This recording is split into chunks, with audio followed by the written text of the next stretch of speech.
Stream thinking. It's learning how to trust what is in your present. Now, to get there requires practice. Every day, I do one sheet of paper, 10 minutes. I write about whatever is moving through my moment of what is right now. Absolutely no judgment. Stream thinking sharpens your skills as a listener, as a communicator, and as an activator. Learning how to trust what is right now. This is stream thinking.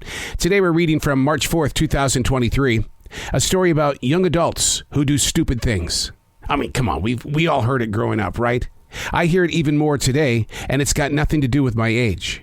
Research shows it's a lack of manners. You see, in the 1960s through the 1990s, teens misbehaving were caught up in an act of rebellion against authority. Whereas today, the studies show young adults are self-centered with no authority. It doesn't exist in their minds. I mean, how about Chick-fil-A recently making headlines when a store on the East Coast announced that they would not let teens in at night without their parents. The reason why is because the chicken restaurant is a family restaurant. They want that family attitude and atmosphere, and when the teens come walking in, things begin to change, which many of today's teens struggle with. They don't understand. The number one cause, according to this research, is bad behavior and being rude. It's followed by impatience. I actually had a teenager tell me, our parents were rebellious so we could be free. Now, this is not a knock against the teenage years.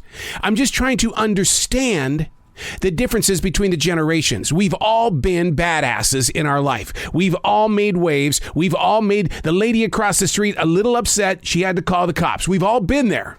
We've all thrown eggs at houses, and we've done things to apple orchards, and we've cut off the rhubarb. We've all been there. All I want to do is to dig into the research of why today seems more like a numbing than an activation of trying to help heal. I get what the teenager was saying. We were rebellious in the 60s and 70s. And yes, our teens are free. But they're free to do what? When does somebody step in without offending what it is that they're doing?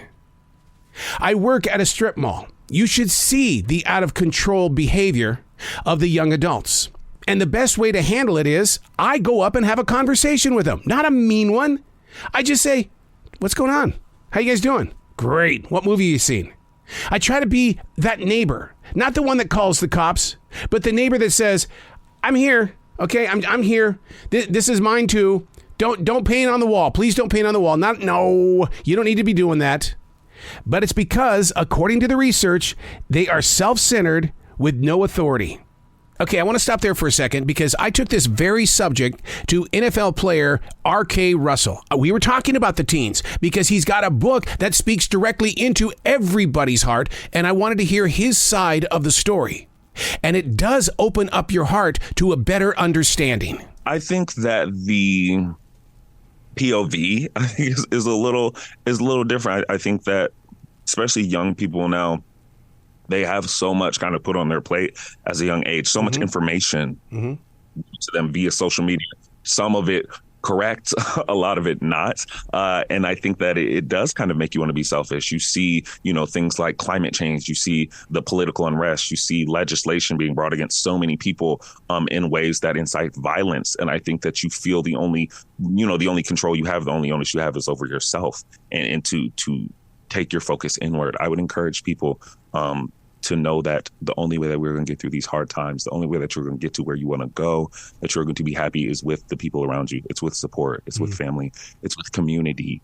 So I would look at it that way. To really be your happiest self and live your happiest life, you need to allow people in and you need to be there for people.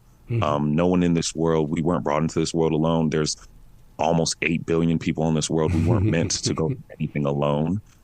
So I really encourage young people to find a community that they care about and that cares about them. Yeah. And go with that. Start there, and that'll propel you forward and create empathy. That's kind of a scary place to be because what's going to follow them? If our rebellious ways as teenagers let them be free today, what are their ways going to be for their kids in the next generation? We should all be constantly aware of what's being accepted. And if you don't like it, Do something in the community. Get involved. Don't be the innocent bystander on the sides or locked up in your house because, oh, it's 7 o'clock. I ain't going out to dinner tonight. Those crazy ass teens are out there. Get to know them, but not as an authority. Get to know who they are as real people and develop a nice local community relationship. We can all work together. We all love the same music. We're all binge watching the same TV shows. We're all going to the same movies and restaurants. Get to know them. They are beautiful people. And look, if they are lacking direction, in a very calm and friendly manner, say, whoo, man, I remember when I did that.